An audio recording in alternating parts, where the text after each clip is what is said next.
दोस्तों, आपने भारत और चाइना के मामले को देखा। भारत और चाइना आपस में सबसे बड़े दुश्मन है, लेकिन इसके बावजूद अगर चाइना की पॉलिसीज को देखा जाए तो उसका ये मानना है कि देखिए, बॉर्डर्स पर कितनी भी टेंशन हो, दोनों देशों के बीच में जो व्यापार हो रहा था और जो हो रहा है ये इसी तरह से सुचारू रूप से चलता रहे। कारण यही है कि धंधे में दोस्ती, यारी, दुश्मनी ये सब चीजें नहीं देखी जाती। केवल आप अपना एडवांटेज देखें, अपने एडवांटेज को सुनिश्चित करें, यही पॉलिसी बेस्ट होती है। अगर इसी पॉलिसी पर आप चलते रहे तो आप अपने धंधे में बहुत ज्यादा फायदा उठा सकते हैं। तो भारत ऐसा क्यों नहीं कर सकता? क्यों भारत रशिया से दोस्ती निभाने के चलते यूक्रेन से बिजनेस ना करे और अपने बिलियंस ऑफ डॉलर्स गवा दे? नहीं ना, अब भारत एक्चुअली ऐसे ही करने जा रहा है। जी हाँ, देखिए, रशिया की तरफ से जब चढ़ाई की गई यूक्रेन के ऊपर तो यूक्रेन पूरी तरह से टूट गया। जो वर्ल्ड बैंक से डाटा निकल कर आया है उनके अनुसार अगर देखा जाए तो 10 बिलियन डॉलर्स का लॉस यूक्रेन को अकेले इलेक्ट्रिसिटी के क्षेत्र में हुआ है। जो उसका इंफ्रास्ट्रक्चर वगैरह है, जो उसकी ग्रिड वगैरह है, जो उसकी सप्लाई लाइन वगैरह है, इन सबको इतना भारी डैमेज हुआ है कि इन्हें रीबिल्ड करने के लिए 10 बिलियन डॉलर्स की आवश्यकता होगी। बाकी के इंफ्रास्ट्रक्चर वगैरह टूटे हैं वो तो आप छोड़ ही दीजिए, अकेले इलेक्ट्रिसिटी को देखा जाए तो 10 बिलियन डॉलर्स का काम निकल कर आता है। अब मान लीजिए कि अगर भारत ये काम करके दे तो भारतीय कंपनियों को सोचिए इससे कितना फायदा होगा। और अब एक्चुअली भारत ऐसे ही करने जा रहा है। आज की वीडियो में मैं आपको यही बताने जा रहा हूं कि रशिया यूक्रेन वॉर को लेकर जितना एडवांटेज भारत ने लिया है, शायद ही कोई दूसरा देश हो जो इसके आसपास भी पहुंच पाए। भारत इससे न केवल आत्मनिर्भर हुआ है बल्कि डॉलर छापने की अब मशीन साबित होगा भारत के लिए ये रशिया यूक्रेन वॉर। चलिए, वीडियो को एकदम एंड तक देखते रहिए और चैनल को सब्सक्राइब कर दीजिए। मैं आपको सारी कुछ चीजें बिल्कुल डिटेल में बताने जा रहा हूं। दोस्तों, जैसे रशिया यूक्रेन वॉर शुरू होता है, भारत रशिया से भारी मात्रा में रशियन क्रूड ऑयल खरीदना शुरू करता है डिस्काउंटेड रेट पर। इससे भारत को कितना फायदा हुआ इसके ऊपर हम लोग हंड्रेड्स ऑफ वीडियोस में बात कर चुके हैं, तो कोई बताने की जरूरत है नहीं। भारत को बहुत फायदा हुआ, लेकिन इसका दूसरा सबसे बड़ा फायदा अगर देखा जाए ना तो वो रुपीस के क्षेत्र में हुआ है, क्योंकि हमने ये सारा तेल भारतीय रुपीस में खरीदा है। और इससे भी बड़ी बात कि वो सारा का सारा भारतीय रुपीस अभी भारत की ही इकोनॉमी में है, वो भारतीय बैंकों में जमा है रशियन नाम से। तो बिल्कुल पेट्रो डॉलर्स की तरह पेट्रो रुपीस यहाँ पर संपन्न हुआ। ये सबसे बड़ा एडवांटेज माना जा रहा है, जिसको अब बड़े बड़े एक्सपर्ट्स भी मानने के लिए तैयार हो गए हैं, जो मैंने आपको सप्ताह भर पहले एक वीडियो में बताया था। तो ये भारत को सबसे पहला एडवांटेज था और अभूतपूर्व एडवांटेज था।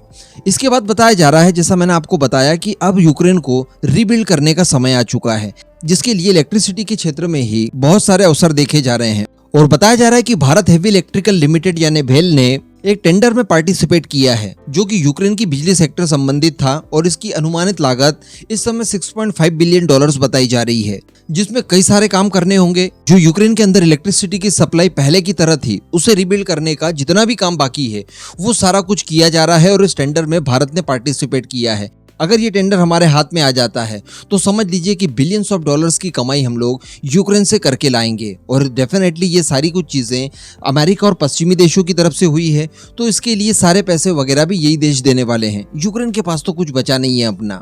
इसके अलावा दोस्तों, बाकी का इंफ्रास्ट्रक्चर, जैसे कि लोगों के लिए आवास हो गए, सरकारी ऑफिसेस हो गए, उनकी फैक्ट्रीज वगैरह हो गई, ब्रिजेस हो गए, रोड हो गए, इन सारी चीज़ों को भी रीबिल्ड करने का समय आ चुका है।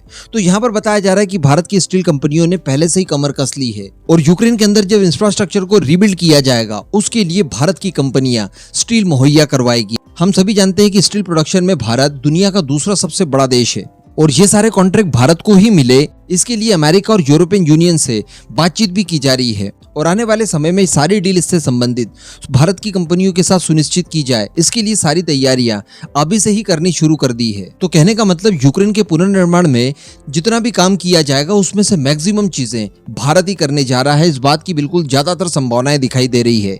इसके बाद दोस्तों, एक प्रॉब्लम थी हमारे सामने मरीन इंजन्स को लेकर। जी हाँ, मरीन इंजन्स की हमारी ज्यादातर रिक्वायरमेंट यूक्रेन ही पूरी करता था। हमारी नौसेना के अंदर जितने भी वेसल्स हैं उनमें से मैक्सिमम के अंदर जो इंजन इस्तेमाल किए जाते हैं, गैस टर्बाइन इंजन्स, ये सारे यूक्रेनियंस थे। अब यूक्रेन के अंदर तो ऐसी कोई फैसिलिटी बाकी बची नहीं है कि वो इन फ्यूचर हमारी रिक्वायरमेंट को फुलफिल कर दे। तो इसका कोई ना कोई अल्टर तो चाहिए, वरना ये सारे ग्राउंडेड होते जाएंगे।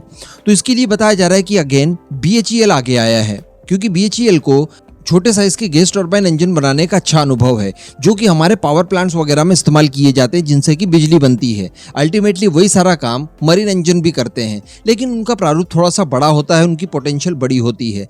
तो अब बताया जा रहा है कि जो छोटे साइज के गैस टरबाइन इंजन बनाए जाते थे BHEL की तरफ से, उसी अनुभव का इस्तेमाल करके उनके बड़े प्रारूप बनाए जाएंगे, जिनका इस्तेमाल भारतीय नेवल वेसल्स में किया जाएगा।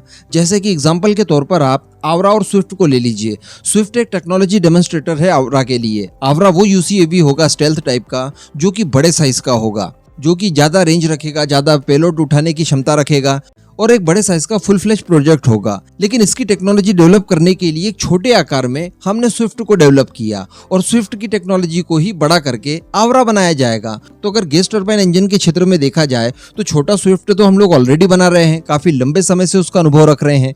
तो इसी टेक्नोलॉजी को अगर हम लोग बड़ा कर दें तो आने वाले 4 से 5 सालों के प्रयास के बाद हम लोग बड़े प्रारूप में भी इंजन तैयार कर पाएंगे, और वही BHEL की तैयारी है। अब सोचिए कि इन सब कामों के लिए, जिनमें हमें बिलियंस ऑफ डॉलर्स का फायदा होगा, इन सब कामों को करने से पहले हम लोग रशिया के साथ दोस्ती देखते तो कितना नुकसान हो जाता हमारा। क्या रशिया भारत से दोस्ती निभाने के लिए चाइना को बाइकआउट करता है? क्या नहीं करता, वो भी अपना हित देखता है। तो क्यों ना हम भी हमारा हित देखें। एटलीस्ट जो हमारा धंधा है उसमें तो हम लोग दोस्ती को बीच में नहीं लाने जा रहे हैं। जहां से फायदा होगा भारत उस क्षेत्र में काम जरूर करेगा।